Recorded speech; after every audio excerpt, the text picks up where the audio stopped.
नबी पाक साहिब अलाक सैयद आलम सल्लल्लाहु अलैहि वसल्लम ने फरमाया कि एक शख्स रात को इरादा करके सोया था कि सवेरे तहज्जुद पढ़ूंगा। एक तो वो है जिसका इरादा ही कोई नहीं फजर पढ़ने का, भी इरादा ही नहीं, सिरे से प्रोग्राम ही नहीं। उसको पता चल गया कि डॉक्टर ने कहा था 7-8 घंटे सोना है, तो अब वो टाइम देख रहा है 2 बजे सो रहा हूँ, 10 बजे उठ जाऊंगा।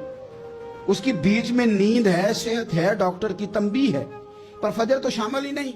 हालांकि इस बात को अच्छी तरह समझ ले, अगर आपका फजर पढ़ने का इरादा है और 4 बजे का, 3:45 बजे का आपने अलार्म लगा लिया है, तो 2 दिन आपको अलार्म जगाएगा, तीसरे दिन आँख खुद ब खुद खुल जाएगी। इंसान की नफ्सियात होती है कि 2 दिन वो किसी चीज़ भी अपनी आदत को सोने जागने में पका ले, तो तीसरे दिन वही उसका वो मिजाज बन जाता है। तो अगर नीयत ही नहीं, इरादा ही नहीं, प्रोग्राम ही नहीं, तो कैसे आँख खुलेगी? बल्कि फिर तो ये होता है कई दफा आँख खुल भी जाती है, बंदे उठ भी जाते हैं पर उठते ही नहीं, नमाज का वुजू ही नहीं करते, आगे बढ़ते ही नहीं, हिम्मत ही नहीं करते। लेकिन हुजूर क्या फरमा रहे हैं? करीम महबूब अलैहिस्सलाम फरमाने लगे, जिसका तहज्जुद पढ़ने का इरादा था लेकिन नींद गालिब आ गई, उठ नहीं सका। हुजूर फरमाते हैं नींद तो अब इसने पूरी कर ही ली है ना, पर इरादा था तहज्जुद पढ़ने का।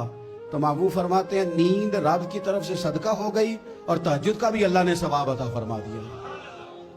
इरादे साफ करे, पक्के करे, नीयतें खरी रखे, नीयत साफ रखे, इखलास पैदा करे, तो फिर तो घर में बैठे बैठे बड़ी नेकियों का सवाब मिलता है।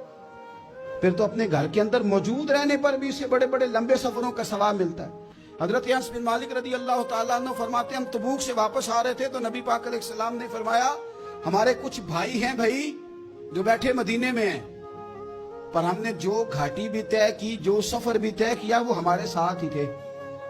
बैठे कहाँ हैं? मदीने में, पर हमने जितना सफर तय किया वो साथ ही थे। हजरत अनस बिन मालिक कहते हैं, हमारे तो कान खड़े हो गए कि बैठे भी घर हैं और हमारे साथ हैं। हुजूर सैयद आलम अलैहिस्सलाम ने फिर बात को खोला और फरमाया, वो जानबूझ के नहीं बैठे रहे, इरादा उनका पक्का था हमारे साथ आने का, लेकिन किसी मजबूरी की वजह से नहीं आ सके। कोई बीमारी ने आ लिया तो नहीं आ सके, चूंकि वो मजबूरी की वजह से नहीं आ सके, आ नहीं सके, लेकिन रब करीम ने हम जिस सफर से गुजरे हैं उसका अजर उन्हें अता फरमाया है। सवाब में, अजर में वो बराबर के शरीक हैं, चूंकि उनका इरादा पूरा था, प्रोग्राम पक्का था, वो आना चाह रहे।